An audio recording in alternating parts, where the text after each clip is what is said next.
Anda bilang apa? Naik apa turun? Kalau naik saya akan taruh posisi saya seperti ini, kalau turun seperti ini. Jangan bilang naik tapi ini, tapi turun juga. Nah itu ekonomi yang kebanyakan di kita dan dunia masih seperti itu posisinya. Kalau saya ekonom ya agak dipasang sedikit lah, udah digebukin, kalau salah ngomong ya disalahin. Tapi karena itu kita punya pendalaman teori dan praktek dan monitoring data-data yang lebih akurat dibanding.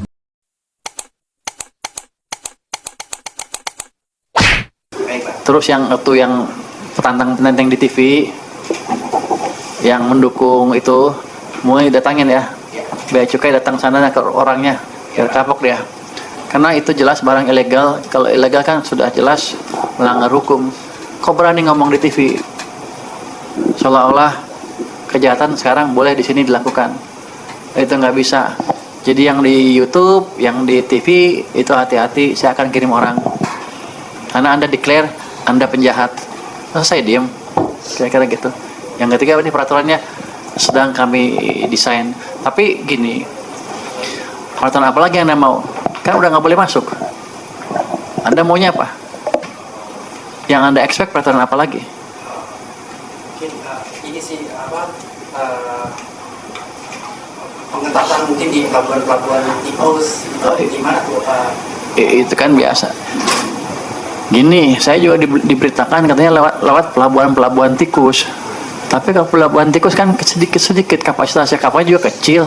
Berapa sih? Pasti nggak bisa pakai ini kan apa kontainer kan dikumpulkan di satu tempat. Saya duga bukan di pelabuhan tikus masuknya, malah di pelabuhan-pelabuhan besar karena bisa masuk kontainer besar di situ. Kalau tikus saya bisa hitung berapa sih, ya nggak banyak lah. Terus repot lagi ke pelabuhannya, ngambilnya berapa lagi? Mahal banget, pasti mahal banget. Apalagi kalau pelabuhan tikus di mana di Sumatera, pantai timur Sumatera. Saya selalu dapat masukan itu, pantai timur Sumatera. Dia udah masuknya susah, ngambilnya juga susah, transportnya susah, nggak mungkin harganya murah. Jadi dugaan saya emang di pelabuhan besar. Hanya saja mereka main-main. Kalau saya datang mereka kabur, itu belaga ini. Kenapa saya ke Surabaya kemarin? Karena rupanya setelah saya bilang kita akan perketat pengawasan, banyak kontainer yang udah turun, tapi tidak segera melaporkan PIB-nya, PIB, pemberitahuan import barang, supaya nggak dibuka.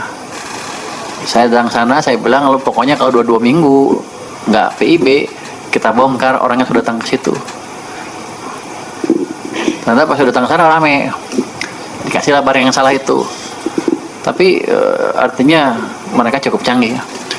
Tapi ya itu, mereka mengawasi juga gerakan kita. Tapi saya akan install orang-orang saya di lapangan sehingga ya kalau mereka kelamaan seperti, yang jelas mereka nggak akan bisa diam lagi lebih dari 2 minggu kita bongkar. Tapi kalau mereka, jadi dulu katanya suka diekspor kan? Kalau lama diekspor, takut diekspor. Sekarang nggak bisa, saya bongkar, tangkap orangnya kalau itu hukum, gitu kira-kira. Jadi aturan yang baru nggak ada, kita hanya implement lebih ketat di lapangan. Kalau oknum Bea Cukai yang selama ini juga terlibat untuk biarin masuk itu, apa ada tindakan juga oknum Bea Cukai di lapangan? Nanti bagi ketangkap tangan akan ditindak jelas. Karena kita masih investigasi kan, makanya Irjen saya kamu apa sih, Irjen apa Irjen? Saya Irjen Pak. Ya, Irjen, kalau departemennya Irjen. Oh, Irjen saya akan deploy orangnya di lapangan. Kira-kira kita tahu sih tokoh-tokohnya siapa sih, si ini udah ada, termasuk di Bea Cukainya. Saya harapin mereka tiarap dulu sampai 10 tahun ke depan. Nanti kalau udah di sini bolehlah jalan lah. Kalau saya udah nggak di sini lagi gitu, kira-kira 5 tahun lah, keluar sini 5 tahun. Jadi kita tahu nama-namanya, tinggal tunggu waktu untuk hidup. Thank you. Jadi saya tanya balik, Singapura mau ekspor berapa ke sini?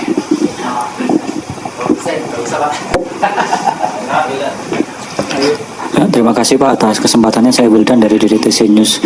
Mungkin ada beberapa pertanyaan Pak. Pertama terkait yang stimulus PPh final UMKM ini Pak. Ini kan menjelang akhir tahun masih belum keluar regulasinya. Ini rencananya dari pemerintah kapan mau menerbitkan, dan kebetulan kebetulan dari kementerian lain ada aspirasi gitu Pak, bahwa PPh final UMKM ini kalau untuk wajib pajak orang pribadi sebaiknya dipermanenkan saja. Itu apakah Menteri Keuangan sudah mendengar terkait hal itu atau belum, seperti itu Pak? Lalu yang kedua, memfollow up yang lapor Pak Purbaya yang kemarin Pak.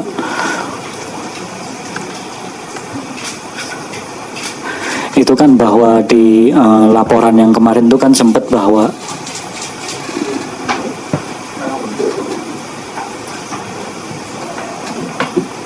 yang kedua terkait laporan yang disampaikan ke Bapak melalui WA yang beberapa pekan lalu sempat konvers Pak, bahwa di suatu KPP ditemukan bahwa ada ordal untuk pengurusan pengukuhan kena pajak dan mintanya itu kalau nggak salah 10 juta itu Pak. Nah itu apakah dari Irjen, dari Kemenkeu, apakah sudah ada tindak lanjut mengenai itu Pak? Karena kan itu hitungannya juga termasuk pungli gitu Pak. Terima kasih Pak. Makasih Mas, yang PPh final UMKM dan wajib pribadi masih dirapikan katanya. Itu jawaban pejabat. Lu pejabat ya? Ya, kayak gitu, belum dikerjain artinya. Iya, belum dikerjain artinya. Kalau mereka bilang begitu, tapi kan nanti saya gedor mereka biar kerja lebih cepat. Terus yang itu yang 10 juta itu kan waktu itu laporannya nggak terlalu clear ya.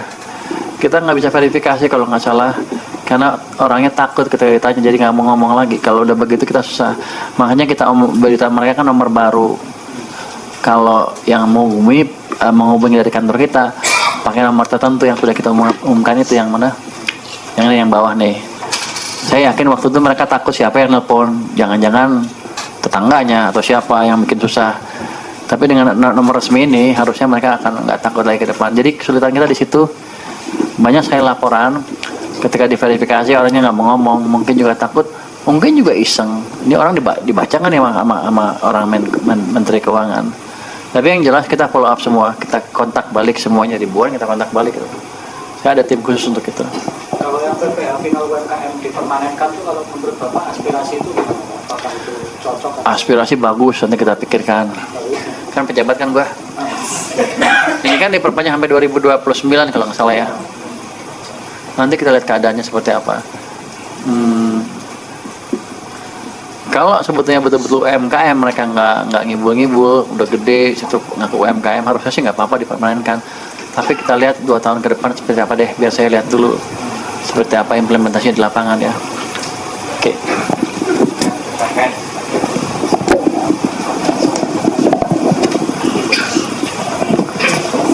Selamat siang Pak, Purbaya Stefano dari Reuters Pak. Pak, mau follow up itu Pak. Muncul lagi loh. Kenapa dia selalu ke bagian bertanya? Lu ada apa sama dia, Jo? Oh, masa dia terus KKN lu ya? Jangan di-ban Pak, jangan di-ban. Pak, mau nanya ini Pak, Satgas BLBI kemarin